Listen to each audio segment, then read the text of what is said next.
তো এই ভিডিওতে আমি চেষ্টা করব যে কপিকল সম্পর্কে বিস্তারিত বলার এবং এর ইকুয়েশনটা কিভাবে লেখা হচ্ছে। তোমরা মূলত ইকুয়েশনটা কিভাবে লিখছে এটা বুঝতে পারছো না, তার পেছনে সবথেকে বড় ভূমিকা হচ্ছে কার্যকর বল বা কার্যকর ত্বরণ। এটা আসলে কি জিনিস সেটা বুঝছো না। আলটিমেটলি আমি এটা বলতে চাচ্ছি যে F = ma যেটা বলা হচ্ছে, তোমরা F = ma ইকুয়েশনই বোঝোনি। মন খারাপ করলা? মন খারাপ করো না, ঘটনা আসলে সেখান থেকেই যে আমরা F = ma ইকুয়েশনটাই বুঝতেছি না, এই কারণে এতগুলো সমস্যা অ্যারাইজ করছে। তো কপিকল শুরু করার পূর্বে আমাদের বেসিক কিছু নলেজ থাকা উচিত তোমার নিউটন স্যারের সেকেন্ড ল সম্পর্কে। ওকে, সাপোজ এই একটা বস্তু, হ্যাঁ, এই বস্তুকে এই দিকে বল প্রয়োগ করা হলো 100 নিউটন এবং এই দিকে বল প্রয়োগ করা হলো সাপোজ 90 নিউটন।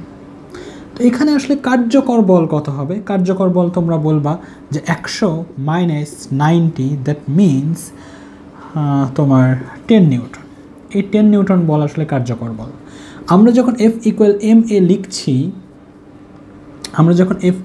ma লিখছি, এফটা কি বাবা? এফটা কোন বল? প্রদত্ত বল নাকি কার্যকর বল?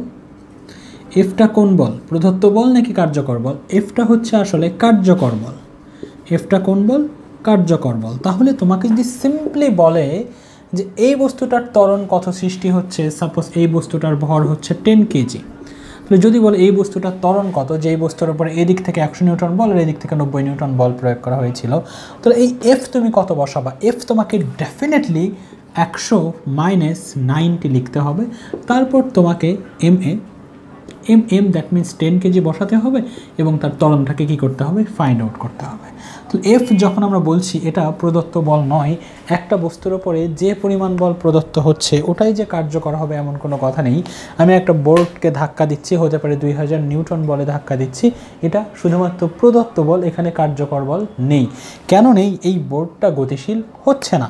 কারণ F = ma, দেখো কেন এটা কার্যকর বল, you have to prove this যে এটা কেন কার্যকর বল। F = ma যখন বলা হচ্ছে এটা কেন কার্যকর বল, তার প্রুফ দেখো। আমরা এই ইকুয়েশন কি লিখি? এই ইকুয়েশন লিখি v - u / আসলে t। যখন তুমি v - u = t লিখবা, দ্যাট মিনস বল প্রয়োগ করার আগে বস্তুটার বেগ কত ছিল সেটা u, বল প্রয়োগ করার পরে বস্তুটার বেগ কত হলো, কারণ বল প্রয়োগ করার পরে বস্তুর বেগ বাড়তে পারে যদি সেটা কার্যকর বল হয়। যদি সেটা কার্যকর বল হয় তাহলে বস্তুর বেগটা বাড়বে, এবং এটা হচ্ছে তার রেসপেক্টে টাইম, যে কতক্ষণ যাবৎ বল প্রয়োগ করা হয়েছিল। এখন এই বোর্ডটা আর কি সত্যিই পরবর্তী বেগ ছিল, আগের বেগ স্থির ছিল 0, পরেরটাও কি 0, তার মানে উপরে 0, দ্যাট মিনস সম্পূর্ণ 0, F = 0। কিন্তু আমি তো বল প্রয়োগ করেছিলাম, তাহলে F = 0 দেখাচ্ছে কেন? কারণ ওই F হচ্ছে প্রদত্ত বল নয়, ওই F হচ্ছে কার্যকর বল। প্রুফ হচ্ছে যে এটা কার্যকর বল, শুধু বললেই চলবে না যে এটা কার্যকর বল, তার জন্য তোমাকে প্রুফ করতে হবে যে নিউটন স্যারের সেকেন্ড ল আমরা যেটাকে বলছি তোমার F = ma, সেটা কার্যকর বল নাকি প্রদত্ত বল, এবং এটা প্রুফ করে দিলাম আমি যে এটা আসলে F = ma হচ্ছে আমাদের কার্যকর বল। ওকে, এখানে একটা বস্তু, এইভাবেই বোঝো, এখানে একটা বস্তু, এই বস্তু এখানে বেঁধে ঝুলে দেওয়া হয়েছে এবং এটা হচ্ছে পৃথিবীর সারফেস, পৃথিবীর কি সারফেস। এই ব্যাপারটা আমাদের কাছে একেবারেই নতুন নয় যে প্রত্যেকটা বস্তুকে পৃথিবী কি করছে? আকর্ষণ করছে। প্রতিটি বস্তুকেই পৃথিবী একটা কথা খুব ক্লিয়ার করে বলি যে আমার থেকে যদি কোনো কিছু শিখতে চাও, এটা কোনো ট্রিক হবে না, কোনো ম্যাজিশিয়ান আমি নই, কোনো ম্যাজিক হবে না, একদম প্রপার ওয়েতে শেখাবো, আমি আমার মতো করে শেখাবো। ধৈর্য থাকলে ভিডিও কন্টিনিউ করো, না হলে স্কিপ করো। আমি আমার মতো করে বোঝাবো, হ্যাঁ, তবে এতটুকু নিশ্চয়তা দিতে পারি, যদি তোমার ধৈর্য থাকে তাহলে শিখতে পারবা। ওকে, এখন কথা হচ্ছে যে এটা যদি পৃথিবীর সারফেস হয় তাহলে এটা খুবই স্বাভাবিক যে পৃথিবী আকর্ষণ করবে, এবং এই আকর্ষণ বলকে আমরা W বলি। যদি আমি এই বস্তুটার ভর বলি m, that means suppose 10 KG, right? হতে পারে সব বস্তুর ভর 10 কেজি হবে, এটা নেসেসারি নয়, রাইট? Doesn't necessary. আচ্ছা, সাপোজ বস্তুর ভর m, তাহলে পৃথিবী বস্তুটাকে কত বলে আকর্ষণ করবে? mg বলে আকর্ষণ করবে। সুতরাং বস্তুটা পৃথিবীর দিকে mg বল অনুভব করবে। ক্লিয়ার? ওকে, ঠিক আছে। একইভাবে যেহেতু এটা সুতা দিয়ে বাঁধা ছিল, কি ছিল বাবা? সুতা দিয়ে উপরে বাঁধা ছিল, সুতরাং এই যে পৃথিবী বস্তুটাকে আকর্ষণ করছে, তাহলে বস্তুর ওপরে অবশ্যই প্রযুক্ত বল F বলো, W বলো, whatever, you can say. Okay, এই যে পৃথিবী বস্তুটাকে আকর্ষণ করছে, পৃথিবীর থেকে বস্তুটার উপরে বল রয়েছে, এই বলের কারণে বস্তুটাকে নিচের দিকে আসতে পারছে, ভূপৃষ্ঠের দিকে আসতে পারছে? অ্যান্সার হচ্ছে না, আসতে পারছে না। প্রশ্ন হচ্ছে কেন আসতে পারছে না? এই সুতা তাকে টেনে ধরে আছে। তাহলে কোন দিকে টেনে ধরে আছে? ঠিক তার উল্টা দিকে। এই সুতার টানকেই মূলত কী বলা হয়? টি বলা হয়। ফিজিক্সে সুতার টানকে টি দ্বারা রিপ্রেজেন্ট করা হয়। কেন টি দ্বারা সেটা অন্য আলোচনার ব্যাপার, আমি সেদিকে যাচ্ছি না। আমি বোঝাইতে আসছি কপিক্যাল, আমি বোঝাবো কপিক্যাল। তো এখন ভালো করে চিন্তা করো তো, যে আমরা যদি এখান থেকে এই বস্তুটার ত্বরণকে কনসিডার করি এ ইকুয়েশ এবং বস্তুটার ভর এম, আমাকে যদি কেউ বলে বস্তুটার ত্বরণ বের করো, আমি সিম্পলি লিখব F equal M A. Already এটা প্রুফ হয়েছে যে এটা আসলে কার্যকর বল। এটা কি? এটা কার্যকর বল। কার্যকর বল মানে কি? ওই বস্তুর ওপরে নেট ফোর্স কত রয়েছে, এই দিকে এমজি পরিমাণ বল, এবং বস্তুটা যদি ওই জায়গাতেই স্থির থাকে, তার মানে কি এই দিকে যে পরিমাণ বল, ওপরের দিকে সুতার টানও আসলে সেই পরিমাণ বলই আছে, তাই তো ব্যাপারটা। এবং বস্তুটা আসলে কি আছে? স্থির আছে। সেই জায়গা থেকে আমরা বলতেই পারি যে এ ইকুয়াল 0। কি বলতে পারি বাবা? এ ইকুয়াল 0। কারণ এখানে নেট ফোর্স কত হবে? 0। কারণ ও যদি ওখানেই ঝুলে থাকে, যদি ওপরের দিকে যাওয়া শুরু করে, সেরকম সেখানে আলাদা একটা ব্যাপার হবে, আমরা প্রাথমিকভাবে বলতে পারছি ওখানে স্থির। তাহলে স্থির হওয়ার মানেটা কি? মানে পৃথিবী যাকে যতটুকু বলে ভূপৃষ্ঠের দিকে টানছে, এই সুতাও ঠিক তাকে ততটুকু বলে ওপরের দিকে টেনে ধরে আছে। তাহলে এখানে আমরা বলতে পারি পৃথিবীর আকর্ষণ বল যদি 100 নিউটন হয়, তাহলে ওপরের দিকে সুতার টানও কত রয়েছে? ডেফিনেটলি 100 নিউটন রয়েছে, রাইট? তাহলে এইটাকে আমরা কিভাবে লিখবো? এইটাকে আমরা লিখবো আসলে এমজি মাইনাস টি। কারণ এটা কাজ করছে, পৃথিবীর আকর্ষণ বল কাজ করছে নিচের দিকে, সুতার টান কাজ করছে উপরের দিকে। ওটাও যে নিচের দিকে হতো তাহলে তো পড়তোই, রাইট? কোনো সমস্যা? ডিরেকশন, অপোজিট ডিরেকশন তো, রাইট? তাহলে একটা পজিটিভ আর একটা নেগেটিভ, একটা এদিকে তো আর একটা ওদিকে, রাইট? তো একটা পজিটিভ আর একটা নেগেটিভ, কোনো সমস্যা না। এম কত? এম হচ্ছে 10। এ আমরা বের করার যদি চেষ্টাও করি, এমজির মান যা, টি এর মানও তাই। দ্যাট মিনস এটা আসলে 0/10, that means a equal 0। Ultimately এটা কত পাবো? এ ইকুয়াল 0। এবং আমরা বলতে পারছি যে এখানে বস্তুর কোনো আসলে ত্বরণ নেই, এবং এই জায়গা থেকে প্রুফ হয় নেট ফোর্স না থাকলে ত্বরণ হয় না। বিরক্ত হওয়া যাবে না, আমি যেভাবে বোঝাচ্ছি সেইভাবে বুঝতে হবে। এখন কথা হচ্ছে যে ঘটনা যদি এমন হয়, এটা একটা চাকার মতো, হ্যাঁ, ওই চাকার উপর দিয়ে এরকম একটা সুতা ঝোলানো আছে। ওকে, সুতায় দেখা গেল যে এই জায়গায় একজন ব্যক্তি ওই সুতাকে ধরে টানছে, ক্লিয়ার? এবং এখানে একটা বস্তু ঝোলানো আছে। ওকে, এটা হচ্ছে পৃথিবীর সারফেস, একটু করেই দিই, সারফেস। এটা ভূপৃষ্ঠ। তাহলে এটার ভর সাপোজ এম হতে পারে 10 কেজি, 5 কেজি, হোয়াটএভার। এটার ভর সাপোজ এম। তাহলে ওই বস্তুকে পৃথিবী কত বলে আকর্ষণ করছে? ডেফিনেটলি এমজি বলে। পৃথিবীর আকর্ষণ কোন দিকে? এমজি বলে আকর্ষণ করছে। কোনো সমস্যা এতটুকুতে না, এই পৃথিবীকে বস্তু এমজি বলে আকর্ষণ করছে। এখন দেখা গেল যে এই যে ব্যক্তি, ওই ব্যক্তি এই সুতা ধরে টানছে, ভালো করে বোঝো, ওই ব্যক্তি এই সুতা ধরে টানার কারণে এই বস্তুটা আস্তে আস্তে ওপরের দিকে যাচ্ছে। কিভাবে যাচ্ছে? আস্তে আস্তে ওপরের দিকে যাচ্ছে। তাহলে এই জায়গায় কি আমরা বলতে এটা পারছি না যে পৃথিবীর আকর্ষণ বল যা আছে, ওই ব্যক্তির আকর্ষণ বল বা ওই ব্যক্তির সুতা ধরে টানতেছে, কোন দিকে টানতেছে? ওপরের দিকে টানতেছে। এই বস্তুকে পৃথিবী নিচের দিকে টানছে, ভূপৃষ্ঠের দিকে টানছে, আর সুতা টানছে ওপরের দিকে। এই ব্যক্তি টানছে, এটা তো ঠিক আছে বাবা, বাট সুতার টানই তো কাজ করছে। সুতার টান ইকুয়াল ওই ব্যক্তির বল আমরা বলতে পারি, বাট সুতার টানই তো কাজ করছে ওপরের দিকে। আচ্ছা, তাহলে এইটা যদি আস্তে আস্তে ওপরের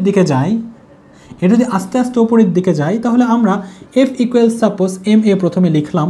এম হচ্ছে এই বস্তুর ভর, রাইট? আর এ হচ্ছে বস্তুটার ত্বরণ। আমরা জি লিখতে পারবো না। কেন পারবো না তার ব্যাখ্যা আমি করবো, সমস্যা নেই। এফ কত হবে? এফ হবে এই পৃথিবীর আকর্ষণ বল, আর কার্যকর বল এখানে কত? বস্তু যেহেতু উপরের দিকে যাচ্ছে আস্তে আস্তে, তার মানেটা কি? তার মানে হচ্ছে পৃথিবীর আকর্ষণ বলের চেয়ে সুতার টানটা কি রয়েছে? বেশি রয়েছে। বস্তু উপরের দিকে যাচ্ছে, এই টানার কারণে বস্তু উপরের দিকে যাচ্ছে। তার মানে কি পৃথিবী তাকে যতটুকু বলে আকর্ষণ করছে, ওই ব্যক্তি এই সুতাকে তার চেয়ে বেশি বলে টানছে, সুতার টান তার চেয়ে বেশি আছে। সুতরাং এই জায়গায় কার্যকর বলকে আমরা কিভাবে লিখব? টি মাইনাস এমজি। এমজি কি পৃথিবীর আকর্ষণ বল, টি হচ্ছে সুতার টান, সুতরাং T minus mg, F equal T minus mg. কারণ এইবার কার্যকর বল এটাই তো আসলে এফ বাবা, এটাই এফ, এবং এম হচ্ছে এটার ভর, আর এ হচ্ছে ওটার কত ত্বরণ হচ্ছে সেটা, ওটার কত ত্বরণ হচ্ছে সেটা। একইভাবে যদি দেখা যায় এমন ঘটনা ঘটছে, একইভাবে যদি দেখা যায় এমন ঘটনা ঘটছে যে এই ব্যক্তিটা পৃথিবীর আকর্ষণ বল অর্থাৎ এমজি, অর্থাৎ এই বস্তুটা পৃথিবীর নিচে বা পৃথিবীর দিকে আস্তে আস্তে নামছে, এই ব্যক্তিটা টেনে ধরে আসে, এই ব্যক্তিটা অবশ্যই টেনে ধরে আসে, ভালো করে বুঝবা, এই ব্যক্তিটা অবশ্যই সুতাকে টেনে ধরে আসে, তারপরেও এই বস্তুটা কি হচ্ছে আস্তে আস্তে ভূপৃষ্ঠের দিকে নামছে। তাহলে আমরা একইভাবে ইকুয়েশন লিখব এফ ইকুয়াল এম এ। এইবার কার্যকর বল কোনটা বেশি হবে? এমজির পরিমাণ বেশি হবে আর টি এর পরিমাণটা কি হবে? কম হবে। এখনও কিন্তু টি উপরের দিকেই কাজ করছে, এটা বুঝতে হবে তোমাকে যে এইবার ভূপৃষ্ঠ বা পৃথিবী এই বস্তুটাকে টানছে, বস্তু কি 9.8 মিটার পার সেকেন্ডে পড়ছে? 9.8 মিটার পার সেকেন্ড স্কোয়ার ত্বরণ হচ্ছে না, তার চেয়ে কম হচ্ছে, কারণ এই পাশে একজন টেনে ধরে আসে। যখন ভূপৃষ্ঠের দিকে বস্তুটা মুক্তভাবে পড়ে তখন তার বেগ বৃদ্ধি বা ত্বরণ হয় 9.8 মিটার পার সেকেন্ড স্কোয়ার। এই ব্যক্তিটা তো এইটাকে আসলে ওই পাশ থেকে টেনে ধরে আসে, তাহলে পৃথিবীর যে ত্বরণ, ওই ত্বরণে কি পড়তে পারবে না। তাহলে এখনও কিন্তু সুতার টান কোন দিকে কাজ করছে? ওপরের দিকেই কাজ করছে। যদি সুতার টান নিচের দিকে কাজ করতো তাহলে ত্বরণ আলটিমেটলি বেড়ে যেত, কারণ এটাও হয়তো এদিকে, সুতার টানও এদিকে, আলটিমেটলি জি এর চেয়েও ত্বরণ কি দেখাতো? বেশি দেখাতো। ভালো করে বোঝো, এই পৃথিবী যতটুকু বলে এই বস্তুকে টানছে বা এই যে 9.8 মিটার পার সেকেন্ড স্কোয়ার ত্বরণ দিতে চাচ্ছে, ওই পাশ থেকে টেনে ধরার কারণে সত্যিই কি এর যত ত্বরণে নামতে পারবে নাকি তার চেয়ে কম? তার চেয়ে কম। দ্যাট মিনস এই সুতার কেন কম? কারণ সুতা তাকে কোন দিকে টেনে ধরে আসে বাবা? এখনও উপরের দিকে টেনে ধরে আসে। তাহলে এম যে নিচের দিকে, টি উপরের দিকে। তবে যেহেতু বস্তুটা নিচের দিকে নামছে সুতরাং এম জির মান বেশি, টি এর মান কম, এবং এখান থেকে আমরা লিখবো আবার এম এ। এই এটাকে তোমাদের বইয়ে কী লিখেছে? এফ লিখেছে। এই এটাকে কী লিখেছে? এফ লিখেছে। প্রশ্ন হচ্ছে কেন? জি তো লেখাই যাবে না। জি কখন লিখতাম? যদি 9.8 মিটার পার সেকেন্ড বেগে বা বাধাহীনভাবে পড়তো তখন লিখতাম, তো বাধাহীনভাবে তো পড়ছে না, বাধা তো আছে। এ লেখা হয়, এ কনসিডার করা হয় ভূপৃষ্ঠ দিয়ে যেগুলো বস্তু চলছে তাদের ক্ষেত্রে এ কনসিডার করা হয়, র্যান্ডমলি যেগুলো বস্তু চলছে। কপি কলের জন্য আমরা এটা স্পেশালি এফ বলে থাকি, তো এ বলো, তাতে কোনো সমস্যা হবে না, বলতে পারো। তাহলে এইটার জন্য কিন্তু আমরা এইবার এরকম ইকুয়েশন লিখতে পারি। ওকে, এইবার আসো আরও কিছু কথায় আমরা চলে আসি।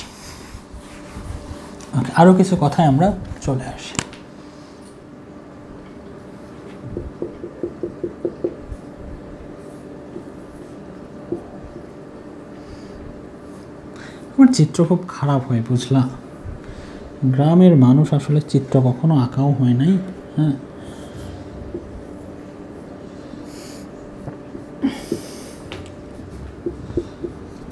এবার একটু বোঝার চেষ্টা করো। সারফেস দেখেছো অবস্থা? মাটির নিচে ঘাস গজাইছে। এখন ভাবো যে এই সুতার কন্ডিশন কেমন? সুতা হচ্ছে অপ্রসারণশীল। কি বলা হচ্ছে বাবা? অপ্রসারণশীল।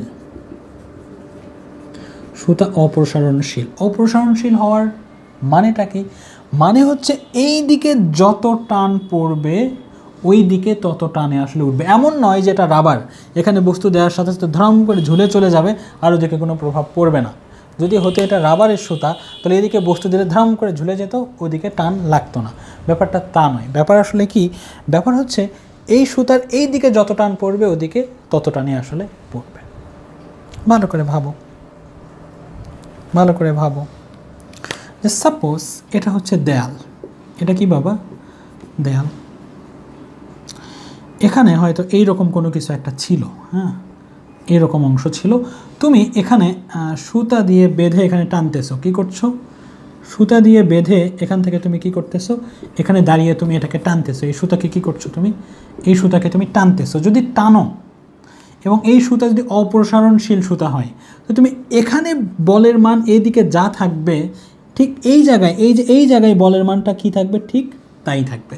কিন্তু এটা যদি রাবার হতো তাহলে এখানে বলের মান, যেখানে টানতেছো সেখানে বলের মান যা হইতো, এখানে কি বলের মান তাই হইতো না, সুতা লম্বা হয়ে চলে যেত।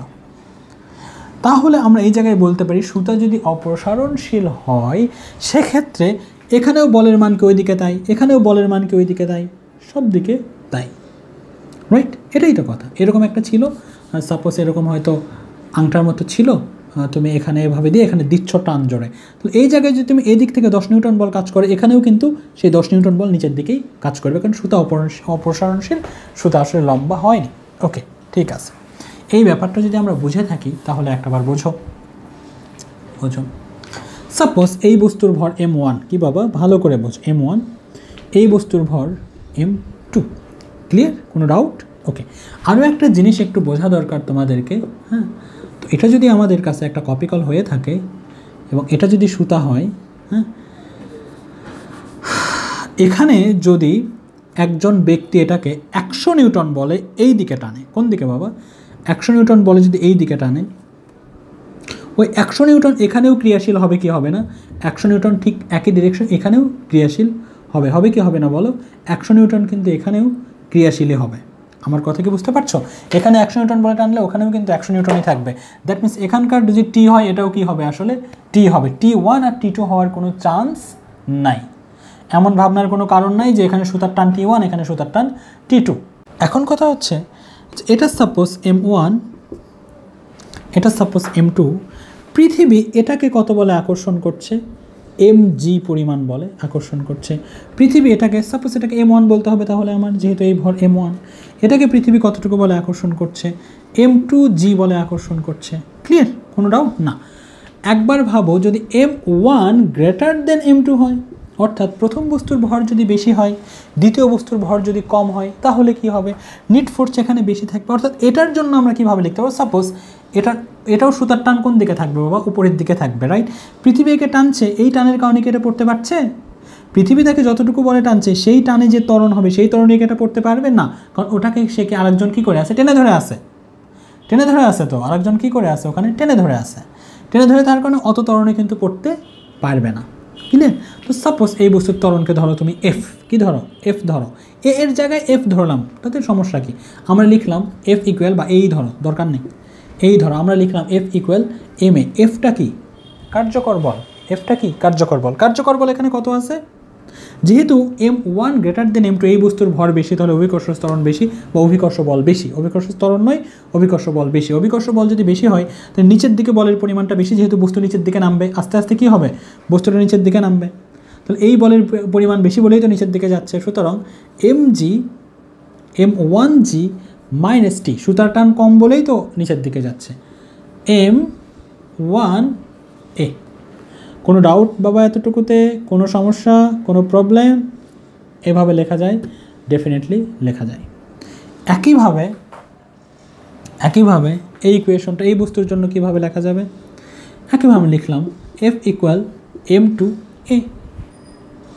দুইটা ত্বরণ সেম হবে। কেন ত্বরণ সেম হবে জানো, এই যে টান, সুতার টান উভয় দিকে কি আছে, সেম আছে। সুতা অপ্রসারণশীল, সুতা প্রসারিত হচ্ছে না, সুতা অপ্রসারণশীল। তো তাহলে সুতার টান সব জায়গায় যদি সেম থাকে, বস্তুর ত্বরণও সব জায়গায় কি হবে, সেম হবে। টান টান কারিপ বলতে পারো বল। তো সুতা যদি অপ্রসারণশীল হয়, এখানেও যে পরিমাণ বল এখানেও যে সেই পরিমাণ বল, তাহলে এই বস্তুর যে এই বস্তুটা যেভাবে নিচের দিকে নামবে ওই বস্তুটা ঠিক সেইভাবেই উপরের দিকে উঠবে।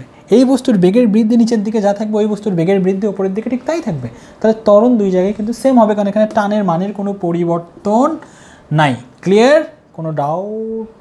ওকে, তাহলে এখানেও আসলে এই হবে। এবং এফ ইকুয়াল আমরা এবার কি লিখতে পারবো, এবার টানটাই কিন্তু এটা উপরের দিকে উঠছে, মানে কি সুতার টান বেশি আর পৃথিবীর আকর্ষণ বলটা আসলে কম। দ্যাট মিনস m2g, এটাকে লিখতে হবে t minus m2g equal t minus m2g, বা পৃথিবীর আকর্ষণ বল ইকুয়াল m2 m1। কোনো সমস্যা? এখন এইটাকে কনসিডার করে এই দুইটা ইকুয়েশন, এই যে এটা একটা ইকুয়েশন এবং এটা একটা ইকুয়েশন, এই দুইটা ইকুয়েশনকে কনসিডার করে আমরা বস্তুটার ত্বরণ বের করতে পারি, বস্তুটার বেগ বের করতে পারি, সুতার টান বের করতে পারি, বাট কনসেপ্ট এটাই।